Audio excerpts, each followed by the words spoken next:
नाम का ऐसा अभ्यास कि नाम रुके ना। एक संत के एक शिष्य थे, तो शौच में भी नाम जप कर रहे थे, कृष्ण कृष्ण कृष्ण कृष्ण।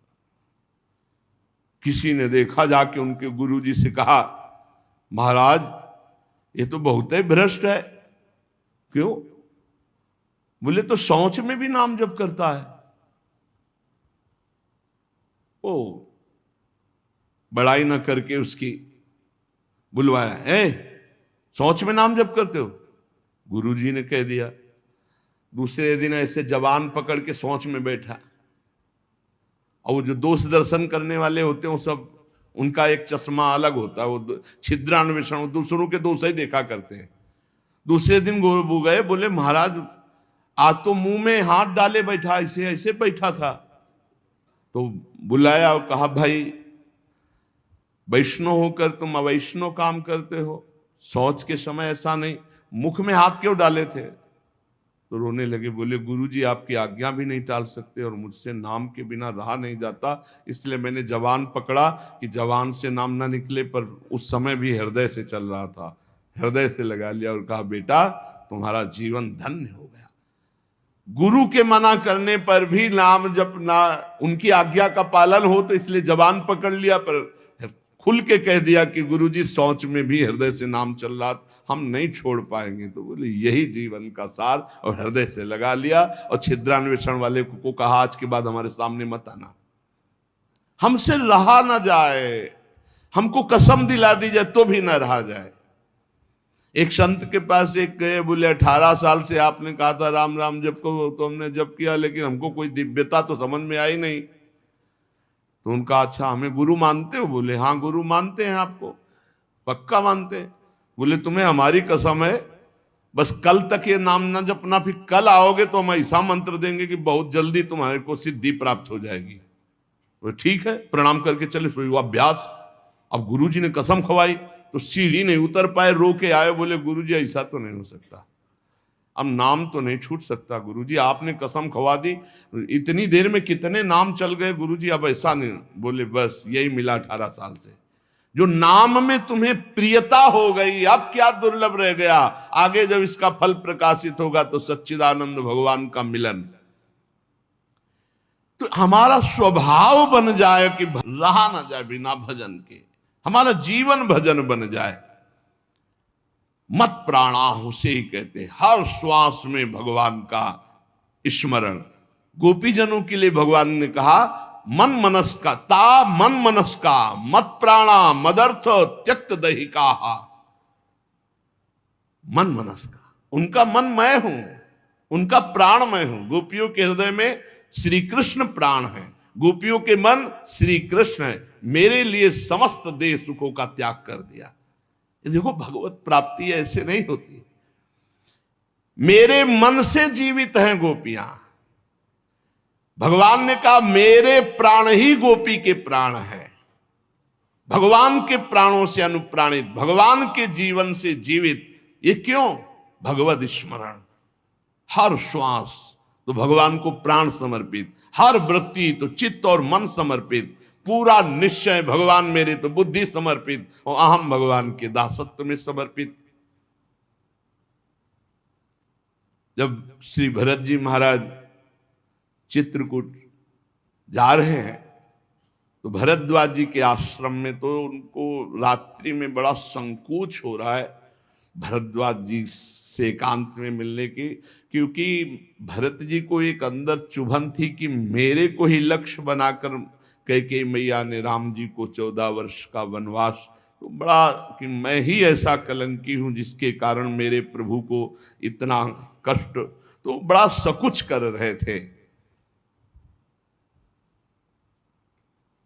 और वहां चर्चा हो रही थी, भरत जी पधारे हैं, तो कहा भरत सरिस को राम सनेही, जगु जप राम राम जप जेही। अरे भरत जैसा राम प्रेमी कौन हो सकता? सारा संसार राम राम जपता है, पर राम जी क्या जपते हैं? श्री भरत श्री भरत श्री भरत। भरत सरिस को राम सनेही, जग जपु राम राम जपु जेही। भरत जी के समान कौन प्रिय? क्यों?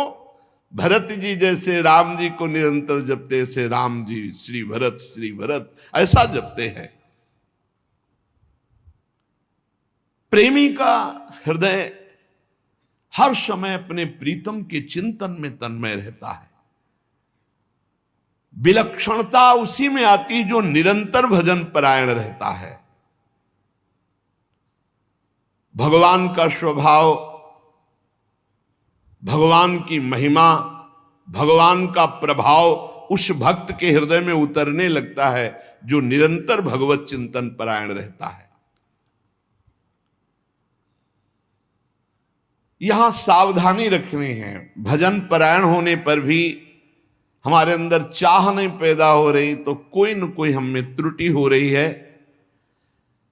जिसको अपने साध्य का पता है, मेरा साध्य क्या है, श्यामा श्याम, तो फिर राजी कैसे हो रहे हो और से? जब तुम्हारा साध्य श्यामा श्याम है तो तुम राजी कैसे हो रहे हो और बात से, धन से, संपत्ति से, प्रणाम से, नमस्कार से? जब तुम जानते हो ये मिथ्या है, तुम्हारा साध्य परमात्मा है, तो तुम परमात्मा के सिवा अन्य किसी से कैसे राजी हो गए? साधना के विघ्न जिनसे हमें बचना है, ये विघ्न है। अपने आराध्य देव साध्य के बराबर किसी को नहीं रखना। ये बात समझो। किसी वस्तु, व्यक्ति, स्थान, घटना, परिस्थिति, कैसे तुम राजी हो गए कि प्रभु का विस्मरण? जैसे हम किसी व्यक्ति से मिलने में प्रभु को भूल गए तो वो व्यक्ति प्रभु से बढ़कर हो गया। किसी वस्तु के भोग में हम प्रभु को भूल गए तो वस्तु प्रभु से बढ़कर हो गए। साध्य की ओर जिसकी दृष्टि नहीं है वो साधक किस बात का? अपने को जो एकांत रूप से भगवत प्राप्ति के मार्ग में चलाया है उसी को साधक कहते हैं। और जो हर समय साध्य को लक्ष्य रखता है वही साधक, प्रवीण साधक है। अपने कार्य में, अपनी साधना में, अपने मार्ग में दूसरे की तरफ ताको झाको मत, चुपचाप चलते रहो। साधक को हमेशा ध्यान रखना चाहिए, हमें कभी लक्ष्य को भूलना नहीं है। हमारा लक्ष्य क्या है? खड़े हैं तो हमारी दृष्टि बिल्कुल मंत्राकार, कार्य में है तो नाम जप। जी जब पूछे क्या चल रहा है, आपकी कृपा से चल रहा है। उत्तर यही होना चाहिए, झूठ नहीं, सत्य ही होना चाहिए। लक्ष्य को भूल गए जिस मिनट, जिस सेकंड, उससे बड़ी हानि क्या है? तुम साधक क्या हो? हानि हरिवंश के नाम अंतर परे, का हनुमंत विपत्ति प्रभु सोई, जब तो सुमिरन भजन न होई। हरि बाबा ने एक दृष्टांत में बताया कि एक सिद्ध फकीर एक संत की झोपड़ी पर गए तो वहां गड्ढा बना हुआ था सामने और घुटनों का भी। उनका शिष्य और संत जन थे तो उनका ये क्या है? बोले हमारे गुरुजी यहां दंडवत करते हैं।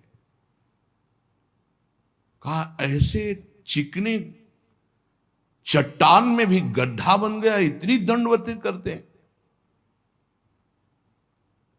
बहुत गदगद कंठ हुए और कहा बहुत दिव्य संत हैं जो इतनी दंडवतें रोज प्रभु को करते हैं। तो आकाशवाणी हुई कि इनकी दंडवतों से मैं खुशी नहीं हूं। तो सिद्ध फकीर जो थे, संत, वो रोने लगे। इतने में वो महात्मा आ गए। अरे देखा कि संत तो प्रणाम किया, उनका दंडवती करना स्वभाव था, प्रणाम किया।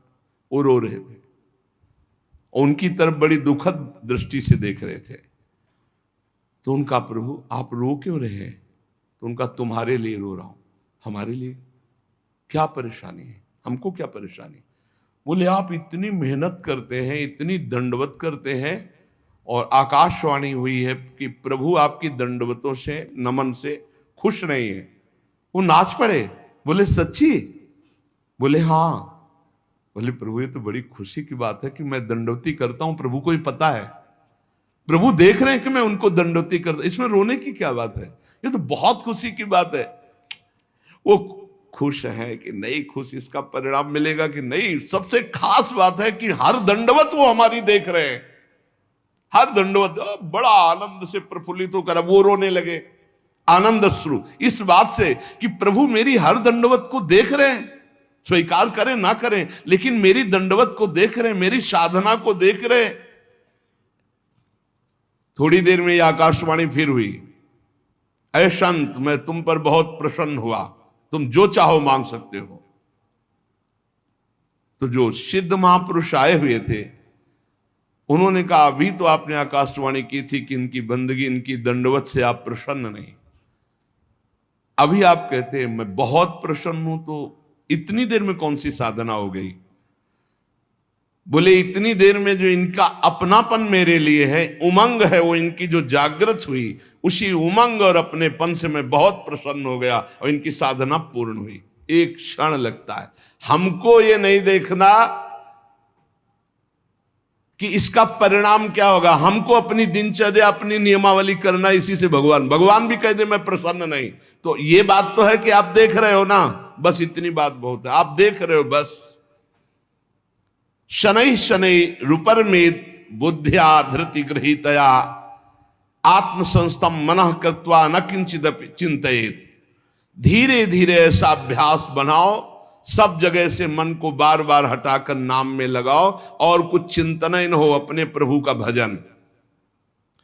दूसरी किसी वस्तु व्यक्ति चीज का चिंतन ना होने पावे, जहां जहां मन जाए वहां वहां से हटा करके अपने लक्ष्य में अपने प्रभु में। साधक धैर्यवान होना चाहिए, विश्वासी होना चाहिए, विचलित नहीं हो जाना चाहिए कि अरे बहुत प्रयास किया मन नहीं लगा। नहीं, हम प्रयास करते रहेंगे। जब हम रात्रि में टहलते हैं तो एक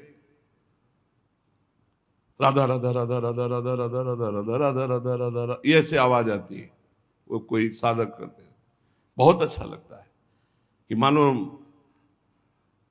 1:45-2 नींद आ जाए, खड़े हुए बालकनी में नाम राधा राधा राधा राधा राधा राधा राधा राधा। अरे यहां मेहनत करनी, मेहनत करके प्रयत्न करके हमको अपना मन भगवदाकार बनाना, चिंतन परायण बनाना। बहुत अच्छा लगता है जब साधक कोई साधना में प्रवृत्त होता है। थोड़ा जाग, अपने स्वरूप पे जाग, इन सबको झटका मार। बहुत जोर का तुम्हारे पास करंट पावर है भगवान का, तुम में जो शक्ति है उसको जागृत करो। बहुत शक्तिवान हो तुम, साधारण नहीं हो, भगवान के जन हो। जब तक हमारी भजन में रुचि, भजन में प्रवीणता, हम भगवान को अपना जीवन दे दें, ये जीवन केवल भगवान की प्राप्ति के लिए है, तो भगवान हमको वैसे संग करवा देंगे, वैसे ही भजन मिला। एक चीज तो समझ लो, साधक वही जो जिद्दी स्वभाव का, ये बात समझ लो, साधक वही जो जिद्दी, भजन में जिद करके लगना पड़ता है। जैसे भजन में पूर्व में था कि बैठे थोड़ी देर भजन हुआ, फिर नींद आने खड़े हो गए और टहल रहे हैं, बाहर निकल करके टहल। हमें नींद में समय बर्बाद नहीं करना। एक नियत समय तुम्हें दे दिया देह को सोने का, 5 घंटे 4 घंटे 3 घंटे, जितना अभ्यास में ले पाए। इसके बाद अब नहीं कि तुम झटका मारो। हर प्रयास किए, ठंडा पानी बिल्कुल ठंडा रख लिया है, सर्दी में कंबल ओढ़ा नहीं, पूरा अब ठंडी में कांप, अब नींद आवे, लड़ा जाता है। बहुत आनंद का विषय है जिस मार्ग में आप चल रहे हैं। अपने आप को भगवान के चरणों में समर्पित करके निरंतर भजन का अभ्यास, तो तेषाम हम समुद्धरता मृत्यु संसार सागरात भवामि न चिरात पार्थ मैयावेशित चेतसाम। इस शब्द पर ध्यान करो, मैयावेशित चेतसम, मेरे में आवेश चित्त वाला। भजन का आवेश हर समय बना हुआ है, भजन का आवेश और कोई चाह नहीं। एक रबिया जी बड़ी संत हुई है, उन्होंने कहा कि अगर मैं स्वर्ग चाहूं तो मुझे जरूर नरक भेज देना प्रभु, अगर नरक से बचना चाहूं तो और भयानक कष्ट देना प्रभु, पर यदि आपको चाहूं तो छुपना मत। अगर आपसे और कुछ चाहूं, सुख चाहूं तो दुख दे देना, स्वर्ग चाहूं तो नरक दे देना, अगर हमारी नरक ना जाने की इच्छा हो तो और भयानक कष्ट दे देना, लेकिन यदि मैं भजन चाहूं और आपको चाहूं तो इसमें धोखा मत कर देना। मैं आपको चाहती हूं, आप हमारे हृदय की बात जानने वाले हो। साधक जब इस मार्ग में चलता है तो उसको प्रलोभन और भय, ये दो चीजें माया भेजती है, ध्यान रखना। साधक इस मार्ग में जब चलता है तो प्रलोभन और भय, कोई भी हो, पार्वती जी तपस्या कर रहे हैं भगवान शंकर के लिए, भगवान शंकर से प्रेरित होकर सप्तऋषि आए। अब महादेवी ध्यानस्थ थी, जब ध्यान खुला तब प्रणाम किया और कहा, देवी आप तपस्या में संलग्न है, बहुत कठोर तप कर, बहुत कठोर तप, सूखे पत्ता एक ऐसे बिल्व पत्र पा लिया, बस अपर्णा नाम पड़ा माता जी का, बहुत कठोर तप, किसके लिए कर रहे हो? तो उनका भगवान शंकर को पति बनाने की। हंस पड़े सब। हंस पड़ना होता है मानो उपहास करना किसी बात, भगवान शंकर को पति। अरे बरगद के पेड़ के नीचे रहते हैं महाराज, चिता की भस्म लगाते हैं, बागंबर धारण करते हैं, कोई इतनी बड़ी तपस्या। देखो, हम वैकुंठनाथ भगवान श्री हरि से आपका ब्याह करा देंगे। पार्वती, कोटि जन्म लग रगर हमारी, बरौ शंभुनता राव। साधक प्रलोभन नहीं, प्रलोभन नहीं। प्रलोभन क्या हुआ? वैकुंठनाथ। प्रलोभन नहीं, भय, भय दिखाया जाता है। जब ध्रुव जी महाराज चले तो नारद जी आ गए, भय दिखा, अरे महामुख मुख। प्रहलाद जी, नारद जी, बड़े बड़े महाभागवत, इनके जीवन में देखो प्रलोभन भय किस किस कोटि के आए, लेकिन अपनी निष्ठा छोड़ी। दुलार करता हुआ हिरण्यकश्यप कहते, छोड़ दो इस हरि की बात और जो तू चाहे प्राप्त कर ले। और भय तो कितना भयानक दिया। साधक जब इस मार्ग में भजन की जिद पकड़ लेता है, तब उसके हृदय में पूर्व में जो भोग इच्छा रही है, बहुत ध्यान से सुनना, वो फ्री भोगने को एकांत में मिलने का संयोग माया बना देगी। प्रलोभन, पूर्व में कोई भी भोग इच्छा रही है, सबसे पहले भजन की तन्मयता में वो भेजी जाएगी, भोगो इसे, फ्री, कोई विघ्न नहीं। आपको लगा हाँ हाँ ये तो मैं चाह ही रहा था, मारे जाओगे। आपका भजन लुट जाएगा, वो वृत्ति लुट जाएगी। भोगेश्वर प्रसक्ता नाम तया प्रहृति चेतसाम व्यवसायत्मिका बुद्धि समाधो न विधीयते। आपका थोड़ा सा अच्छा भजन होने लगेगा तो आपके पास भेजे जाने लगेंगे लोग। ध्यान से सुनिए, बड़े भजनानंदी है, लियो सेव अंगूर, ये ले वो ले, ये रुपया की गड्डी, कभी कोई जरूरत हो फोन नंबर ले, ये ले फोन हो, उसमें ये भगवान की माया आपके भजन की एकांतिक वृत्ति को छीनने के लिए व्यवस्था भेज रही है। ये तुम्हारे भजन का फल नहीं है, भजन का विघ्न है। बहुत से भक्त बनने लगेंगे, आपका पूजन करने लगेंगे। बहुत खतरनाक खेल है, बहुत समझ के। पूजा अच्छी लगने लगी, फल फूल अच्छे लगने लगे, रुपया पैसा अच्छा लगने लगा, फोन नंबर अच्छा। अरे भाई, जिनके पास फोन है अब उनको दूसरे की जरूरत क्या है? असंगोहम पुरुषा, अकेले रहकर पूरे विश्व का सब भ्रमण करो, उसी में सब चीज है। इतने इतने बच्चे हैं, सब ज्ञान है उनको, पूरा विश्व का ज्ञान है मोबाइल भगवान की कृपा से। अगणित रूपों में आपके पास भजन का विघ्न भेजा जाने लगेगा जब आपका भजन सही होने लगेगा। कुछ तो बड़ाई करने वाले भेजे जाएंगे, मोचू पड़ी बोलने वाले। बचना चाहिए इसों से, जलन पैदा होनी चाहिए। जब माया ये जान लेती है कि भगवान बनना चाहता है, तो वो मायापति तो सिर्फ भगवा लिए, वो ऐसे प्रश्न फेंक देती है कि वो अपने आप चिल्लाने लगता है कि मेरे जैसा अधम कोई नहीं है। बड़ाई सुनकर अच्छी लगने लगे, साधन मार्ग के पथिक को बच के, साधन की सिद्धावस्था है, सबके चरणों में वंदना करो, सब इष्ट रूप है, हम सबके दास हैं। सो अनन्य गति जाके असमति न टरे हनुमंत, मैं सेवक सचराचर रूप स्वामी भगवंत। कहीं धोखे में मत आ जाना। मान देने वाले, पूजा करने वाले, फूल चढ़ाने वाले, प्रलोभन देने वाले, ये तुम्हें भ्रष्ट करने आए हैं, तुम्हें ऊंचे उठाने नहीं आए। ध्यान रखना। जो बड़ी बड़ी बातें आपके सामने प्रशंसा की करें, आप सुनो तो जान लेना ये भ्रष्ट करने के लिए माया ने भेजा है। ये माया का पार्षद है। मुझे राधा राधा राधा राधा, सावधान, हे हरि बचाओ, हे प्रियाजू बचाओ। अगर इनसे बच गया तो आगे सिद्धियां आती है। सिद्धियां किनको आती हैं? जो इन सब से बच गया।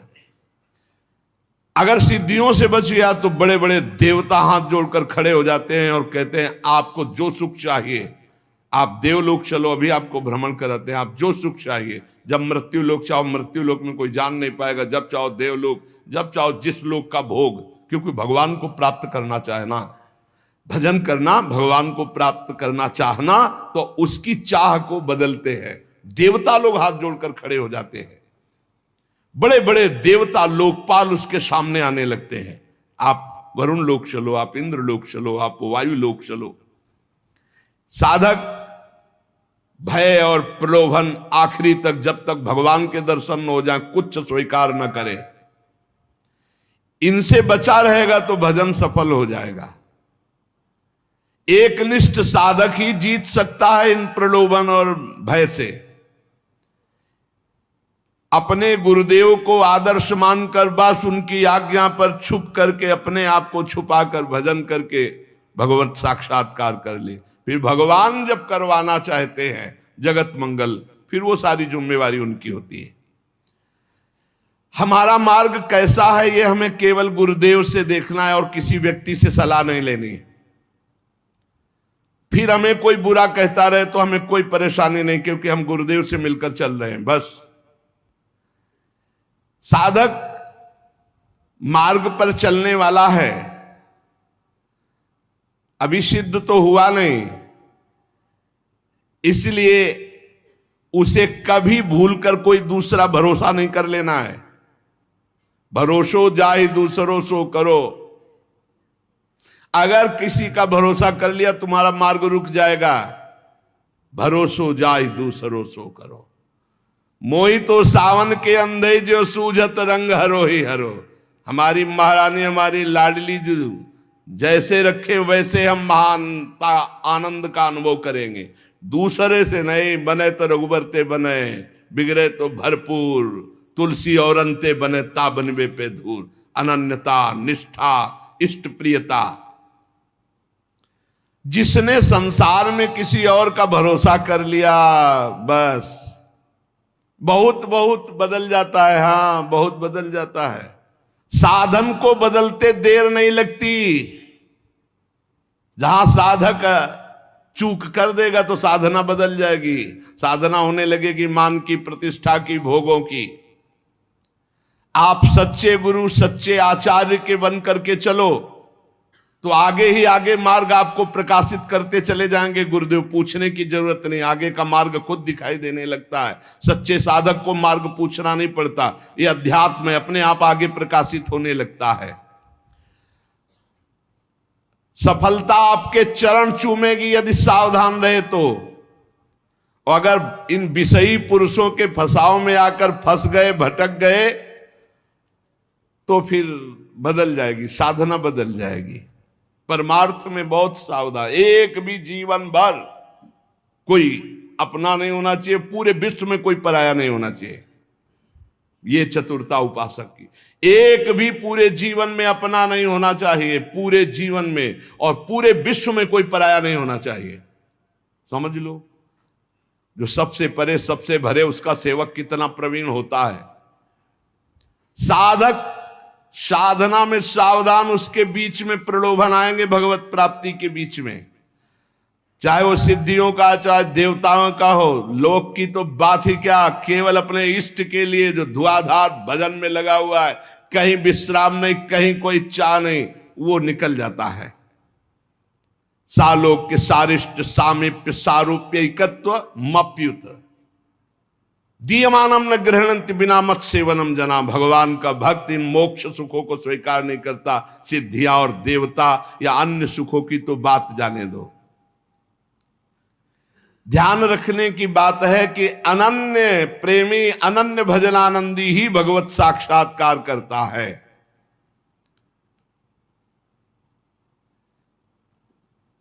जब भजन सही होने लगता है तो फिर इसके बाद एक नशा चढ़ता है, तो उपदेश देने का मन शुरू हो जाता है।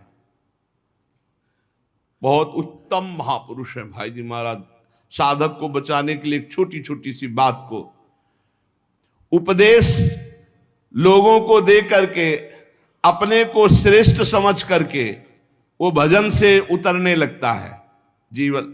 आपको याद होगा पीछे सुमति जब नरकों के चरित्र का जो उसमें सुमति जी का इसी में परमार्थ बिगड़ गया था।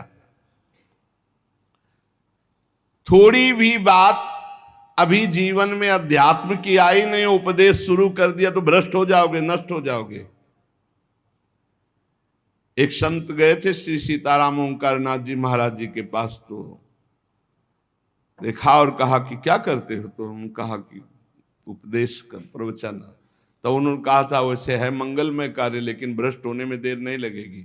ये सिद्ध पुरुषों का जो भगवत प्राप्त महापुरुष है, उनको अन्य साधक इस चक्कर में न फंसे। भगवान अगर इतनी सामर्थ्य दिए तो बात अलग।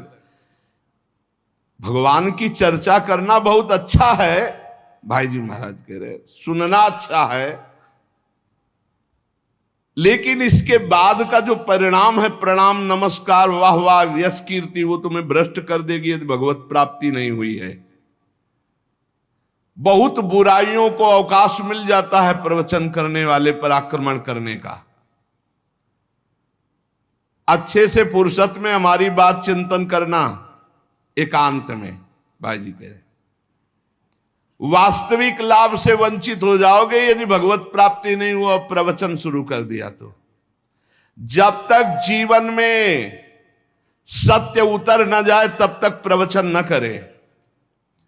इसलिए प्राचीन काल की गुरु परंपरा थी कि गुरु उपदेश करते थे और गुरु लायक देखकर उपदेश करते थे। उसे साधन बता दिया, पूरा जीवन साधन में लगा, सिद्ध हो गया, अब वो उपदेश करे। ऐसा नहीं कि यहां प्रवचन सीख कर प्रवचन किए जाए। जो केवल प्रवचन तो कुछ नहीं रह जाता, रुपया पैसा मान प्रतिष्ठा ये सब, भगवत मार्ग का कुछ नहीं रह जाता पक्का। गुरु कृपा पात्र जो केवल कथयंति च माम नित्यम तुष्यंति च रमंति च, ये अलग मार्ग है। पहले भरपेट खूब खा ले, अर्थात भगवदानंद की अनुभूति कर ले, तब प्रवचन करे, नहीं कोई सफलता हाथ नहीं लगेगी। साधक को इस प्रवचन रूपी व्यापार से बचना चाहिए। हम पहले खूब अच्छे से काम क्रोध लोभ मोह मद पर विजय प्राप्त करके भगवदानंद में डूब जाएं, वो आगे की बात भगवान क्या करवाएंगे। पहले हम में आचरण उतार ले। एक बार द्रोणाचार्य जी ने सब से कहा कि एक बात सीख लो, कोई मारे भी तो गुस्सा नहीं करना है। ये बात सीख लो, यदि तुम्हें उत्तम मार्ग का अनुसरण करना है, महापुरुषों के मार्ग में चलना है, तो तुम्हें मारे भी तो गुस्सा नहीं करना है। सीख लिया? सबसे पूछा जी क्या सीखा? हमें कोई मारे भी तो गुस्सा नहीं करना है। युधिष्ठिर जी से खड़े हो, क्या सीखा? बोले नहीं सीख पाया। सबने एक स्वर में सुना दिया, तुम क्यों नहीं सुना दिए? बोले नहीं सीख पाया गुरुदेव। दूसरे दिन खड़े हो, सीखा? क्या हम बोले थे? बोले नहीं सीख पाया गुरुदेव। 7 दिन तक पूछा, बोले डंडा लाओ, और 5-7 बेत मारे। बोले सीखा? बोले हाँ गुरुदेव सीख गया। क्या? कि कोई मारे भी तो गुस्सा नहीं करना चाहिए। बोले क्यों, आप क्यों? बोले आपने मारा ना और मुझे गुस्सा नहीं आया ना, तो अब सीख गया। हम केवल वाणी से थोड़ी बोलते कि मारे कोई गुस्सा, आपने मारा ना, अभी तक मार लगी नहीं थी, आपने मारा और मुझे गुस्सा नहीं आया, अब मैं सीख गया कि कोई मारे भी तो गुस्सा नहीं हो। अर्थात जो उपदेश है वो पहले आचरण में आना चाहिए, वो हमारी परिपक्वता होनी चाहिए। धर्मराज युधिष्ठिर कभी मिथ्या नहीं बोलते। आपने सिखाया कोई मारे गुस्सा नहीं आना, तो अब पहले हमारे मार लगे हो, मुझे गुस्सा ना आवे तब मैं बोलूंगा। कोई मारे फिर भी गुस्सा नहीं आना चाहिए। तो हर रोज हम बड़ी महिमा की बात कह रहे हैं, वही सत्संग सुनाते हैं घुमा के, चाहे शब्दों का अंतर हो, सत्संग वही होता है। क्योंकि नई बात आएगी कहां से? शास्त्रों में जो है वही तो सुनाएंगे, परमार्थ की बातें घुमा फिरा कर हजार हजार बार वही हम कहते हैं। कहने का तरीका भले अलग हो, लेकिन हजार हजार बार वही बात हम कहते हैं। आपने स्वीकार किया जगत मिथ्या है, भगवान सत्य है? स्वीकार किया आज तक? नहीं। स्वीकार किया सब में भगवान ही भगवान है? नहीं। स्वीकार किया कि एक मिनट भी भजन से बिलग नहीं होना? नहीं। और यही बातें तो घुमा घुमा के कही जाती है। तो क्या केवल सुन रहे हो, उसे गुण नहीं रहे, उसे जीवन में उतार नहीं रहे?